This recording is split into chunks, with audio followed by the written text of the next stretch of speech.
చెప్తున్నాడు. అకర్మణాం అనారంభాత్, జరగకుండా ఉంటే కూడా సంతోషపడగలిగే శక్తి ఉండేటువంటి పరమాత్ముడు ఏమి స్వామి నాకు వరం తీర్చలేదంటే, ఎందుకు నీకు కాళ్ళు నొప్పి వేస్తుందని వరం తీర్చలేదన్న. నువ్వు మొక్కుబడి తీర్చకుండా ఉండేదానికి ఏదో చెప్తున్నాడు.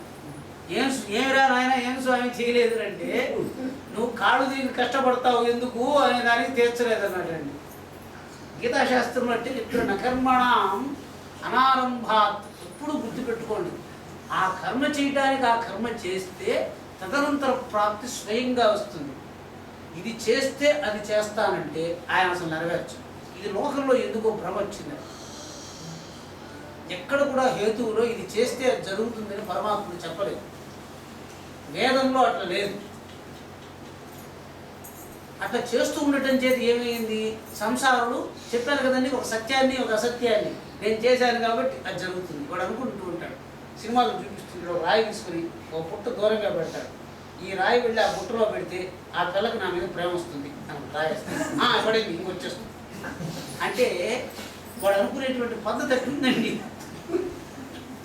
రాయి పుట్టలో పట్టడానికి ఆమె యొక్క హృదయంలో వచ్చే మార్పుకి ఏమైనా ఉందా? సంబంధం లేదు. చేతులు చెప్తున్నాడండి భాగవతంలో, గంగాక్షరకు గాని గాయంబు గాయమే భవన గుంపిత జన్మ భస్త్రికాక వైకుంఠ బగడని భక్తం. వాడు భగవంతుడికి చెప్తున్నాడు, పొగడకపోతే నా నోరు కాదు అన్నాడు.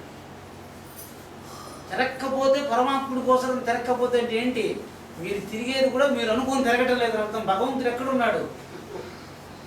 లోపల ఉండేవాడు భగవంతుడు. వాడు అనుకున్నది మీ శరీరంలోనే జరగకపోతే ఇంకో శరీరంలో అట్ట జరుగుతుంది.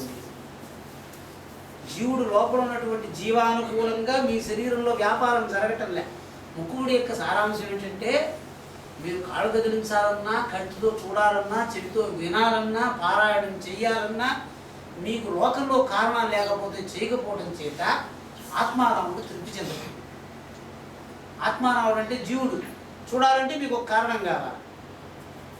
ఏమిటది? స్వామి మనం చూస్తాను అని అనుకోవాలి కాబట్టి. వాస్తవంగా లోపల అనుకోవటమే కారణంగా కలిగినటువంటి వాళ్ళు పరమాత్ముడిని సాక్షాత్కరించుకుంటారు. ఇప్పుడు తమాష ఏంటంటే, ఎవడు భగవంతుడిని సాక్షాత్కరించుకుంటున్నాడో వాడికి అతృప్తి ఉండదు. ఎందుకని? వాడు అనుకున్నట్టు జరిగిపోతా ఉంది కదా. ఎవడికి అనుకున్నది జరగటం లేదో వాడే కదా సంతోషపడటం లేదు. అందువల్ల వాడు చూడలేడు. కళ్ళున్నా చూడలేడు, చెవులున్నా వినలేడు, కాళ్ళున్నా తిరగలేడు. ఎందుకని? తిరగటానికి మొక్కుబడి తీరా, చూడాలంటే మొక్కుబడి తీరా, నడవాలంటే మొక్కుబడి తీరా. ఎన్ని కష్టాలు ఉందండి. నేను నడవటానికి నాకు ఒక కారణం కావాలి, చూడటానికి ఒక కారణం కావాలి. అంటే ప్రధాన్ని పారాయణం చేయాలి అని పెట్టుకుంటాడు. స్వామి నేను ఈ రోజు నుంచి బాగా గీతా పారాయణం చేస్తాను, ఇది జరిగిపోతే గీతా పారాయణం కుదరదు. ఎందుకని? దాంతో అది కాదు కదా. గీతా పారాయణం చేయండి. పారాయణం చేయాలనుకుంటున్నాను కాబట్టి చేస్తున్నాను. ఏమిటది?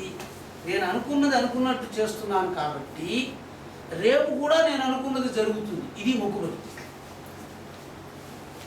నేను అనుకున్నది చేయలేకపోతున్నాను. ఇప్పుడు నేను అనుకున్నది ఈరోజు నేను చేయలేకపోతే రేపు అనుకున్నది నేనేం చేస్తాను?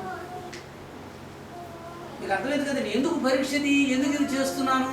నేను చూడాలనుకున్నది చూస్తాను, వినాలనుకున్నది వింటాను, యోచించాలనుకున్నది యోచిస్తాను, వెళ్ళాలనుకున్న చోటికి వెళ్తాను. ఎట్లా తెలుస్తుంది?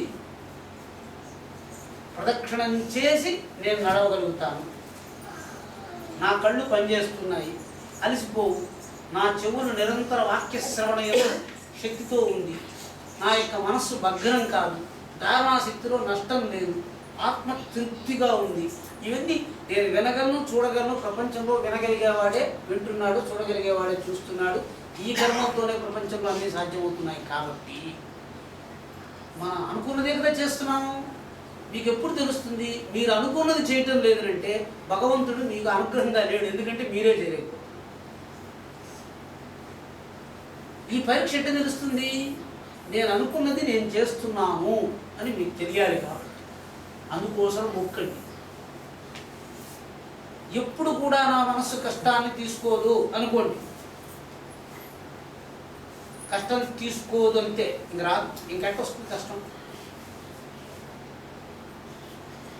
నేను ఉదయం 4 గంటలకు నిద్రలేస్తాను అనుకున్నాను, లేదు, అర్థమైపోయింది. భగవంతుడు అనుగ్రహం మీకు లేదు.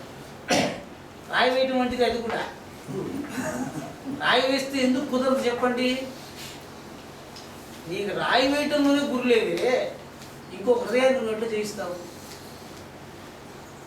నువ్వు అనుకున్న కర్మలోనే నీకు లక్ష్యం లేదు, కంటి ముందర ఉన్న దాని మీదే లక్ష్యం లేదు, అగోచరమైనటువంటి వాడి మీద నీకు ఎక్కడ లక్ష్యం వస్తుంది? గోచరేషు అలక్ష్య కదా, అగోచరేషు లక్ష్యం పోతుంది. కాబట్టి ఇవన్నీ సిద్ధి సూత్రాలే. అట్టని వాడు చెప్పిందంతా నేను తమాష చేయలేదు, వాస్తవమే. కంటికి కనిపించిన దాని మీదే మీకు లక్ష్యం లేకపోతే కంటికి కనిపించిన దాని మీద మీకు ఎక్కడ లక్ష్యం వస్తుంది? క్లేశ అధికతర తేషాం అవ్యక్తాసక్త చేతస అవ్యక్తా గతి దుఃఖం దేహోద్ధిరవాప్యతి. ఉన్న శరీరాన్నే అమ్మ ఉంటేనే అమ్మను గౌరవించే శక్తి లేదు వాడికి, లేదు దేవుణ్ణి వాడు ఏం గౌరవిస్తాడు? ఉన్నటువంటి ఆత్మ ఎందుకు తృప్తిని వాడు చూడలేకపోతే వాడు ఇంకొక కనిపించినటువంటి క్లేశ అధికతర అవ్యక్తమైనటువంటి పరమాత్ముణ్ణి చూడటం వల్ల, అదే చెప్తాడంటే ఒక చోట ఈశ్వర స్థుతిలో ఈ ఆఖరి మాట, అద్యమే సఫలం జన్మ, అద్యమే సఫలం తప, అద్యమే సఫలం కార్యం శంభో సత్పాద దర్శనాత్. ఇవన్నీ పరాకాష్ఠ ఏంటి? ఈశ్వరుని చూడటం. ఈశ్వరుని చూడటంలో ఏమిటి? ఇవన్నీ చేయటం వల్ల శాంతిని నా కంటితో చూస్తాను, నేను శాంతిగా ఉంటాను, నా పేరే శాంతి. ఈ మూడు స్థితులు వస్తే స్థితి వచ్చేసింది. అద్యమే సఫలం జన్మ, ఇవన్నీ డబ్బు సంపాదించాను, ఏదో ఇంకా కావాలి, అన్నీ చూసేశాను, ఏదో ఇంకో కావాలి, ఉంది కదా, స్థితి రాలే. అప్పుడు చెప్పాడు అప్పయ్య దీక్షితులు వారు నీలకంఠ విజయంలో ఏం చెప్పారు? అద్యమే సఫలం జన్మ. పెళ్లి చేసుకున్నాడు, లేదు, సంతానం వచ్చింది, అదే చెప్తున్నాడు, నా కర్మణ నా ప్రజయా నా ధనేనా. అర్థమైపోయింది, మనం ఇది చేస్తే అది వచ్చింది, ఇది చేస్తే అది వచ్చింది అనుకున్నాం, కర్మ చేస్తే ఏమీ రాలేదు. నా ప్రజయ సంతానం వచ్చి 4 దెబ్బలు కొట్టారు, ఏమీ రాలేదు. ఆటకు తెలిసింది, సంతానం వచ్చి పట్ట పట్ట పట్ట పట్ట 4 దెబ్బలు కొట్టాడు. ఆయన అంటే ఏ గమ్మున కూర్చోండి, కూర్చోండి. అదే చెప్తున్నాడు, సంతానం వల్ల నకర్మణ, కర్మ చేయటం వల్ల సుఖం వస్తుంది అనుకుంటే కర్మ చేసిన వాడికి సుఖం వచ్చినట్టు కనపడ్డా. నా ప్రజయ సంతానం వల్ల సుఖం వస్తుంది అనుకుంటే రాలే. నా ధనేన ధనం వల్ల సుఖం వస్తుంది అనుకుంటే రాలే. ఇంకా దేని వల్ల వచ్చింది? ఈ మూడే ప్రపంచంలో ఇదే చక్రంలో పడి గిరగిరగిరగిరగిర తిరుగుతున్నాం నన్ను చేర్చుకుని. వాడు ఒకసారి తిరిగినా రాత్రి అట్లా మధ్య పెట్టుకుని చాలు, అంతా అయిపోయింది, చక్రం అయిపోయింది, పడుకొని ప్రశాంతంగా ఒక గంట సేపు చక్రం తిరిగిందో 2 నిమిషాలు నా చక్రాన్ని నాకు పడుకునే విద్య నేర్చుకో. అయ్యో ఇంకా రాలేదు, ఉద్యోగం రాలేదు, వాళ్ళు చూడలేదు, వీళ్ళు చూడలేదు, ఏముంది? పశుపక్షాదులకు లేని దుఃఖం మనకెందుకండి? పశుపక్షాదులకు లేని సుఖం కోసం మనం ప్రాకులాడుతున్నాం, కానీ పశుపక్షాదులకు లేని దుఃఖాన్ని సంపాదించడానికి మాత్రం ఈ వ్యవహారాలు ఏవి కావు. సంసారాన్ని కల్పించాం, ఉద్యోగాన్ని కల్పించాం, ధనాన్ని కల్పించాం, ప్రపంచాన్ని కల్పించాం. కల్పించండి, సంసారం కూడా సత్యమే, సుఖం ఉన్నంత వరకే. పశుపక్షాదులు కల్పించుకున్నటువంటి సంసారం వల్ల, మనం కల్పించుకున్న సంసారం వల్ల మనకు రావలసినటువంటి భేదం సుఖమే. వాడు ఫ్రిడ్జ్ కొనుక్కొని వీపు వాగిపోయేటట్టుగా ఏదో పెట్టుకోడు కదండి. వాడు ఫ్రిడ్జ్ కొనుక్కున్నాడంటే తెల్లగా ఉంటుంది కాబట్టి కొనుక్కున్నాడు, లేదంటే అప్పుడప్పుడు రాత్రి వచ్చి ఒక దెబ్బ కొడుతుంది, అది ఏంటి ఎవరో ఫ్రిడ్జ్లో పెట్టుకుంటాడా? పెట్టుకోడు కదా. భార్య వచ్చి కొడుతుందండి అంటే వాడు పెళ్లి చేసుకుంటాడా? భార్య సుఖపెడుతుందనే కదండి హేతువు. కాబట్టి లేని కష్టాన్ని ఎవరు క్రయం చేయరు, కొనడు. మనందరం సంసార భావంతో ఉండవలసిందే, సుఖహేతువులు కల్పించుకునేంత వరకు, దుఃఖాన్ని కూడా నశింపజేసేంత వరకు కదా. కాబట్టి సంసార తారణం అంటే సంసారాన్ని నశింపజేసి, ఎవడైతే వృక్షం ఎక్కేశాడండి, ఎట్లా ఎక్కేసి ఉన్నాడంటే జీవితం అంతా కష్టపడి పిల్లవాడిని చదివించి నాకు వేరే పరమావధి లేదు, రే చదువురా, రాత్రి అమ్మ నిద్రపోకుండా కాఫీ పెట్టి ఇచ్చి ఇచ్చి ఇచ్చి పిల్లవాడు చదివి వాడు పెద్ద అకౌంటెంట్ అయిపోయినాడు.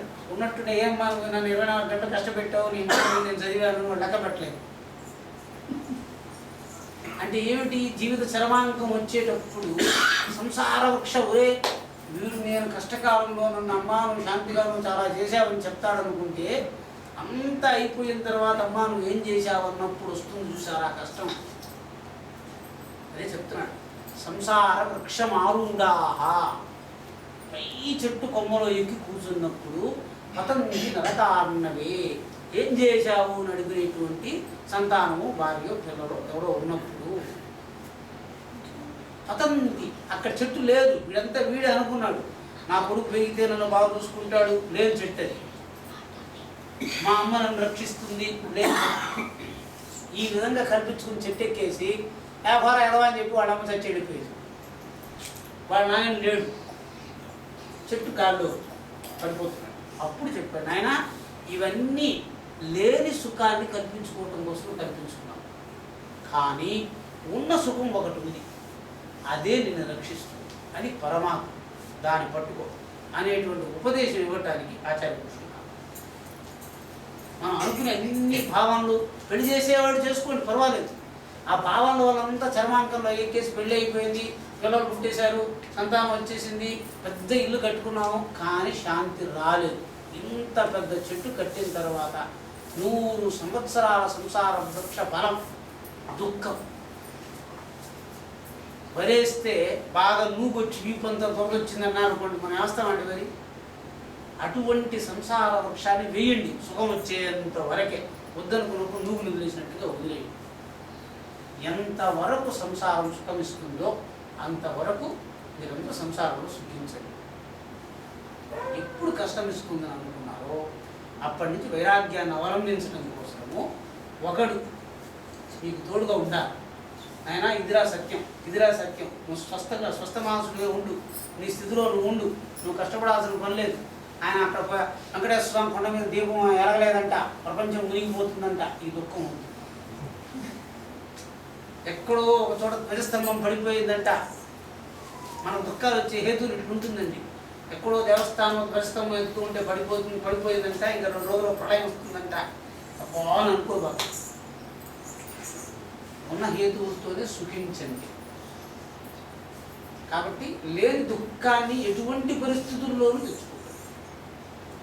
ఇదే ఆచార్య పురుషుడి యొక్క యోగ్యమైన పురుషుడు. కాబట్టి సంసార వృక్షమారూఢాః పతంతి నరకార్ణవే యస్మాన్ ఉద్ధరతే సర్వాన్ తస్మై శ్రీ గురవే నమః. గురుః సంసారాత్ అస్మాన్ సర్వాన్ ఉద్ధరతి ఇది కృత్వా గురుః నమస్కారం. మాట్లాడండి, వస్తున్నా 10 నిమిషాలు.